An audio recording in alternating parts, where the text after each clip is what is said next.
Welcome to Country Kickback, where you'll hear the latest music from performers you already know and discover new music and artists from around the world. If you have an artist you'd like us to chat with, reach out to the team at countrykickback.com, or you can watch our live videos and more by following us on social media and YouTube. Here is your host, Danny Shaw, with the latest from Country Kickback.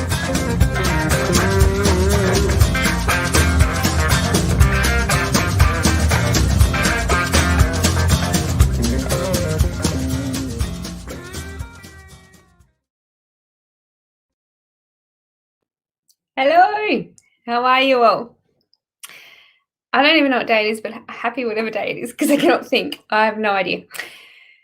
I know it's been a big week. We've had a few shows on. Tell us what you've been up to in the meantime. We've got lots coming up in the next few weeks. You'll start seeing a few changes and a few things happening. We've got a lot of competitions and things to start running.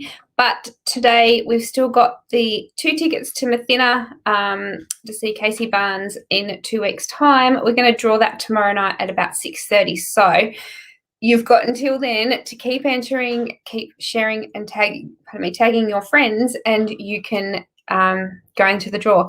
Hopefully you'll win. If not, you'll still have time to get tickets to the show because they aren't sold out, but they're getting close. So you better hurry and jump on there. Tonight, I have to say a couple of things. Happy birthday, Ray Lee. I know that you are always watching. Happy birthday and congratulations, because today your EP has come out. So if you guys haven't already seen that, make sure you check it out tonight when we're finished.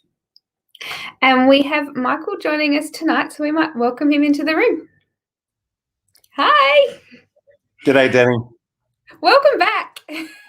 It's great to be back. It's a beautiful day down here in Melbourne, and so wonderful to be able to join you through the.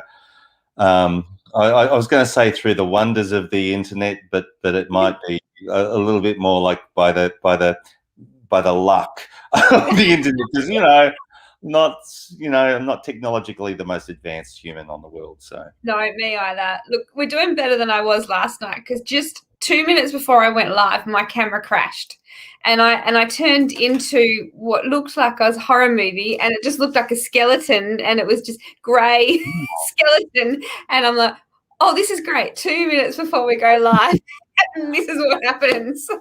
Well, right now what you're seeing is me holding my laptop in the only part of the only quiet room in the house where I can kind of get sort of okay lighting, but it's still not ideal. Before I came on board, there was this sign that came up on the screen that says, "Great lighting will make you look amazing." It was like, there's no great lighting in this room. So I don't have great lighting, clearly. I need to buy some of that. Make me look amazing. I need the lights to follow me every day. I don't know about you, but these lights that I've got in here, I don't feel the heat, but I tell you, some nights I get off the show and I'm like, oh my God, I need to strip off. It gets so hot under these ones. Oh. Well, that's the show on Facebook that I'm not sure that they'll let you show. That's not the one that they'll let me show. That's more like the site that we were just trying to figure out a few minutes ago, and things went wrong. So for everybody watching, we were about to try and show you Michael's film clip, and we thought we had it all worked out, and turns out we didn't. So we will add it to the comments at the end, because I also learnt last time not to put the link in, because it took 3 comments to fill the page and then froze the screen. So we will put it in at the end, the link to the video. If you haven't already seen it, make sure you do. Leave us some comments if you've got any questions. Let us know what you would like Michael to tell you. But we've had you on the show before, so we already know a bit about your career, but we would like to talk to you about your current single, Dirty River. Tell us about writing that and where it's come from. Sure. Well, as I said, I live in Melbourne, and it's currently a beautiful day, but, it's Melbourne, so it could change any moment. And I've lived here for more than half my life. I think a lot of my music has tended to be about my, hometown, Maffra, and the surrounds there in Gippsland, and growing up on dairy farms. But during COVID, we Melburnians were mostly trapped inside our homes for a significant portion of the year, and we got to get out for an hour a day and walk within a 5K radius of our house. Now, within that 5K radius for me is the Yarra River. And so the dirty river in my song is the Yarra, which is, you know, famously like a muddy brown hue, sometimes referred to as the river that runs upside down, or you know, a river that's too thin to drink and too thick to drink and too thin to plough. And I had a chance during those walks to really reflect on how beautiful that river is and how lucky I am to live in Melbourne. And I think part two, I was really inspired by the sacrifices that were being made by Melburnians to try and protect really vulnerable people in the community. I mean, for me, my brother was not well, and he was down in Sale outside of the ring of steel that was surrounding Melbourne. I couldn't get down to visit him, and that was my little sacrifice. But I know that there were 5 million people in the city making sacrifices. And so Dirty River was my love song to Melbourne, you know, celebrating how proud I was to be, you know, a part of, you know, what we were doing at that time. How lovely. Now, how long did it take you to write Dirty River? That's a really tricky question. I honestly don't know. I want to say that I had the idea for a while. And one of the other things about COVID was my family was always bloody at home. So I don't like writing when anybody else is listening. So it probably took longer than to find the opportunity to be alone with a guitar, and I could improvise lines and ideas and refine them. Like maybe 3 hours. I don't know. I kind of. But more like, you know, 3 hours and 2 weeks. Over a long period, yes. So you didn't get a lot of writing done last year by the sounds of that. I had this really, kind of tried to sort of do it in amongst, you know, my wife going down to the shops and stuff like that. So she tended to do a lot of grocery shopping during that time. It's a really big list. And we got some really good headphones for her. So she was watching. I think she was watching Netflix on the, you know, in the bedroom with the iPad while I was in the kitchen making songs about the Yarra. Yeah. The things that we've had to adapt to in the last 12 months. Yeah. We're pretty adaptable now, I think. Tell us about the film clip, because you've come out of lockdown and you've got a film clip as well. When did you film this?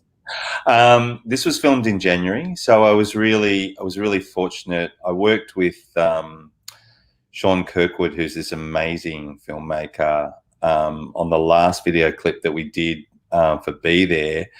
And that was really that was a film clip done in a big hurry, because it was like I think we had a window of 5 days within which to do it between lockdowns. And we did it real quick while he was still legally allowed to be inside my house in my car. So we were kind of I was really looking forward to working with him on this, because I just love his I just love his cinematography. It's really beautiful. And I got together with a group of friends of mine who were my band for the video. They're all musicians, but they kind of all went. They don't usually play with me, but I got them to learn some instruments. And there you go, off you go and learn that song. They did a great. It was so good that we actually recorded at the end of the film clip. We recorded them playing a live version of the song. It was actually really good, except there was this one. We had this guitar that was borrowed from a friend because it was like an electric 12-string. So there's this electric 12-string on it, and no one had one. So it was like a friend of a friend's one, and we didn't realize how completely untunable the instrument was until we listened to it back. It was like everyone was playing so well, but oh my God, that guitar was terrible. It's interesting, because I was going to say to you, the 12-string, it sort of stands out, doesn't it? You don't see it often. it stood out in all the wrong ways when we got back that track, and it was just so out of tune. And the thing was that it's on, like, there was a capo on, fret 4, and the further up the neck that you went, the more out of tune it was. So wherever you tuned the guitar, it was in tune. Wow. Maybe, it was really interesting. I don't know. Did you have a go? No, God, no. We were playing. No. No. Jonathan has popped in the room and said hi, Jonathan. Thank you for joining. So I got off track now because I was going to ask you about the 12-string that you had press release. Now, I know that you've got an album scheduled for release later this year. Have you got some more singles coming between now and when you release? Yeah, so the plan is to release 2 more singles before the album. I'm not sure that I should have said that. Anyway, we're releasing 2 more singles. There we go. Oi, Kickback gets the exclusive. It's been it's been a really interesting record to make, because it was like, I work with Shane Nicholson, who is just an amazing producer, like and a really good friend. But we've had to do most of it remotely. So I think literally the guide tracks of my vocals are me standing in a cupboard with a towel over my head, singing into an iPhone while listening to a guide guitar track in my headphones. And it was just the oddest way of starting the recording process for an album. And is this just out in the artwork? We're going to see visuals of this. Well, arguably, people would say that I look better with a towel over my head anyway. So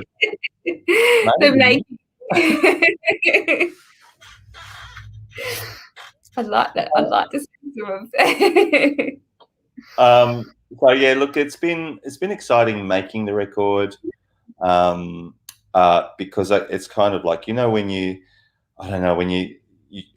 I'm one of those people who's a little bit addicted to social media and checking my emails all the time, and I think it's a common ailment, but I became particularly addicted waiting for the next installment of where the track was up to.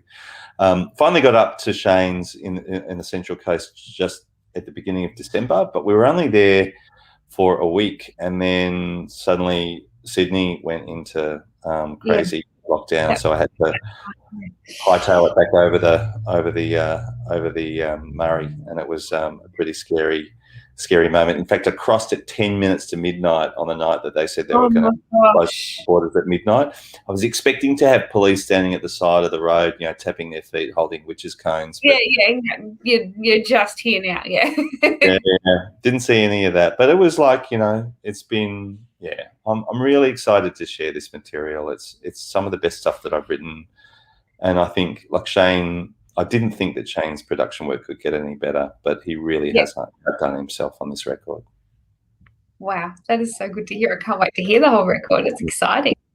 Now, I know you started on the 14th. You started your schedule of tours. What have you got planned? It looks like you've got a bit lined up. It's massive. Like from a year where there was nothing, and then suddenly there's been all of these exciting opportunities come up. I'm doing shows with my friend Christian Mitzi. I'm doing shows with Charles Jenkins. I'm doing a show with doing a series of shows with Eric Bogle. Doing a show with Shane, Felicity Urquhart, and traveling country Victoria, New South Wales, Queensland, South Australia. It's a year of me redeeming the Qantas points that I all of the credits that I had to keep cancelling all through the year. It's just so many. I think I've got about 5 flights that I had to cancel. So well, now you're going to build the points back up, and next year you'll be able to travel for free.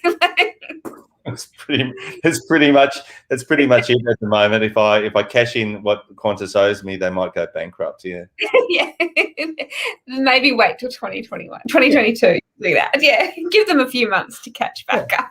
Yeah. Now, where can they get a copy of this single and your previous albums? Where can everyone get hard copies and things?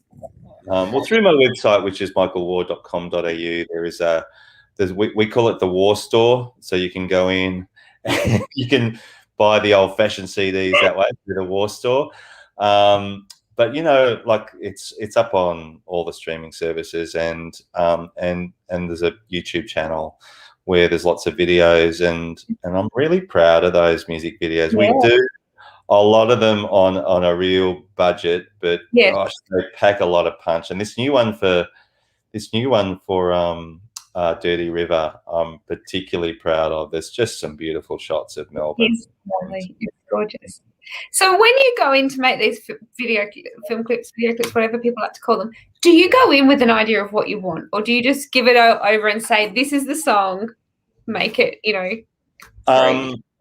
I usually come in with some sort of idea or have some input into the idea creation. But the way that I like to operate is that I'm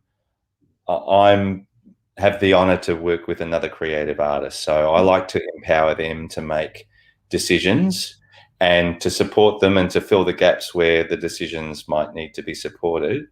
And I love brainstorming, and I love getting out and doing the production work, chasing down props and costume pieces. And mate, I'm really good at. I'm the world's best production assistant. Like I can make coffee. I can do all of those.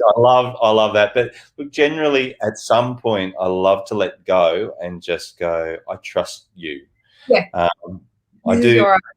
Yeah. That's right. And I think, like I know as an artist myself, like I love, well, first of all, but getting paid for your work means a lot. So I love being able to pay people for the work that they do in whatever way I can. Yeah. But also that empowerment of going, hey, I really trust your creative decision, and I've never been disappointed. Every piece that I've got back is like, wow, that is something that I could not have made by myself. It's something that only you could have made, and I'm honoured to have been part of that process. Yeah. Absolutely. That's a really good way of looking at it too. I have these visions now of you in the cupboard with the towel over your head and your phone and all these random props next to you. It's a big cupboard, mate. There's lots of props in there. Oh, dear. I can just see it now. Oh, dear. Good thing I don't make film clips. So you've got all these tours, as you were just telling us, coming out. Is the best place to keep an eye on your website, Facebook? What's the best spot for all that? All of those things. Facebook, website, please. But you know what? I love it when people reach out on Facebook and say hello. And yeah, absolutely.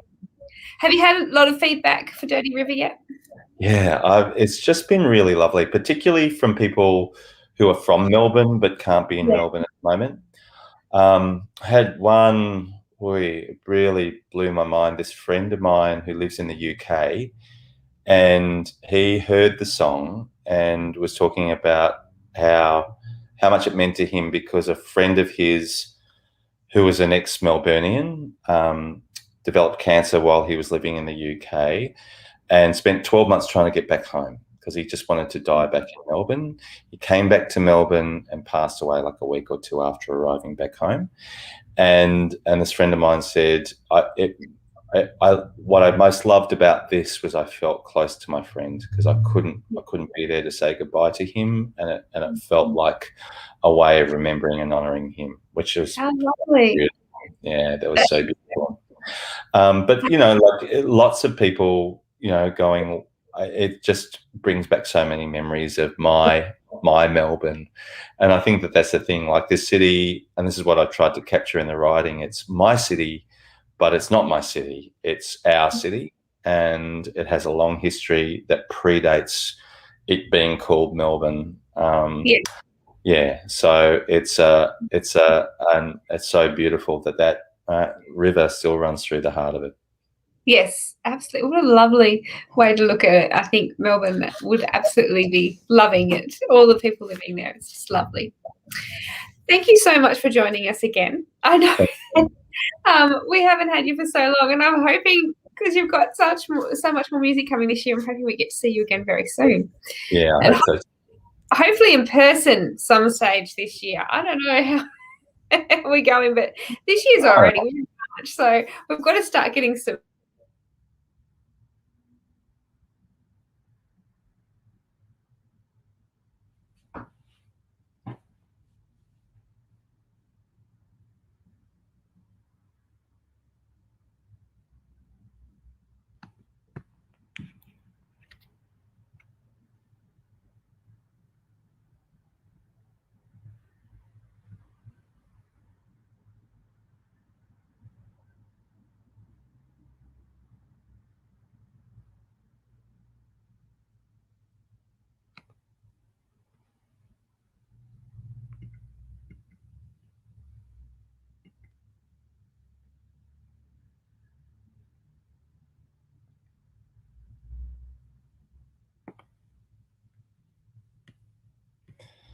Well, folks, I'm not sure what's happened there. I think something technical has gone awry at Danny's end. My name's Michael Waugh. Thank you for watching Country Kickback. I'm going to log out now. I'll see you later. Thanks.